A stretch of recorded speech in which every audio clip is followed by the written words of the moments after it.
تحیه تحیه امارات ستا غیږ غیږ د مور دا زخمي زړه لا ټکور دا د سپین دا او د تور دا ستا غیږ غیږ د مور دا زخمي زړه لا ټکور دا د سپین دا او د تور دا دعا درته کوي ټول دردېدلي احساسات دعا درته کوي ټول دردېدلي احساسات امارات امارات امارات امارات زمون د سترګو تورې زمون مسلمان رورې زمونږ دویم کورې زمون د سترګو تورې زمون مسلمان رورې زمونږ دویم کورې تا مونږ خپل ګڼلي که هر څنګه و حالات تا مونږ خپل ګڼلي که هر څنګه و حالات امارات امارات امارات امارات عزت د مسلمانې په مونږ باندې ګرانې دردونو له درمانې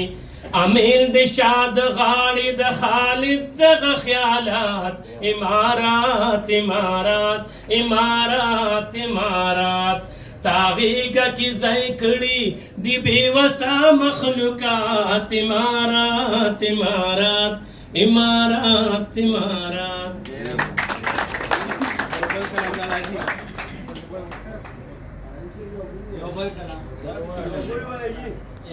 یو غزل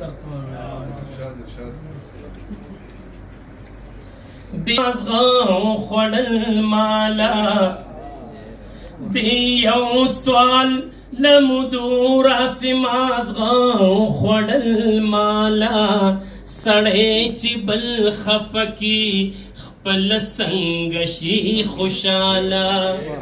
سړی چې بل خفکی خپل څنګه شي خوشاله هیڅ فرق پکې نشتا دی استوګنې د بچړو هیڅ فرق پکې نشتا دی استوګنې د بچړو زما نظر کی یو دی زما کور د مرغۍ جالا زما نظر کی یو دی زما کور د مرغۍ جالا سړی چې بل خفکی خپل څنګه شي خوشاله اوس نه دی کې ښودلی شمعو نه دی غورځولی اوس نه دی کې ښودلی شمعو نه دی غورځولی سم زړه دی راله شین کړلو د یار د لاس روماله سم زړه دی راله شین اوس نه دی کې ښودلی شمعو نه دی غورځولی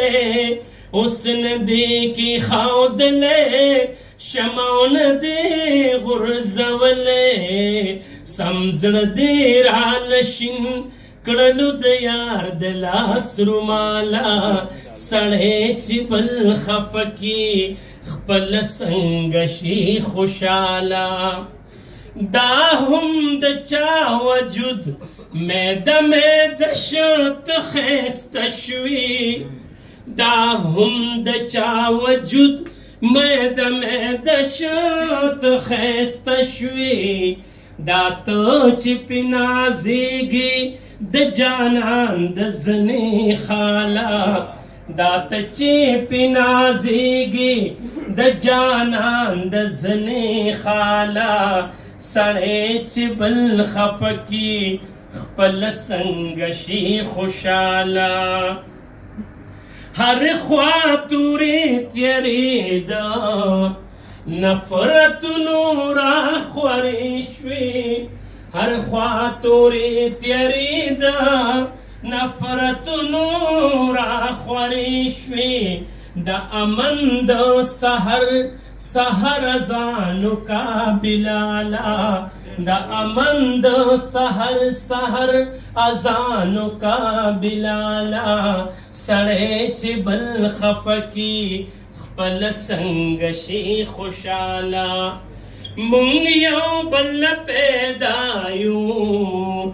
تو زما یو زستایم مونږ یو بل پیدا یو ته زما یو زستایم راز راز خالد دی زانګوا د فکر ټالا راز راز خالد دی زانګوا د فکر ټالا سړی چې بل خپکی خپل څنګه شي خوشاله دی یو سوال لمدور اسمازغه وخړل مالا سړی چې بل خپکی خپل څنګه شي خوشاله ډیره مننه خالد صاحب د کلام زمونږ ډیر خوږ ډیر ګران مشر شریف اپریدی صاحب دلته کې ناست دی هغه وایي چې د پروګرام چې مې اورېده نو پړه مې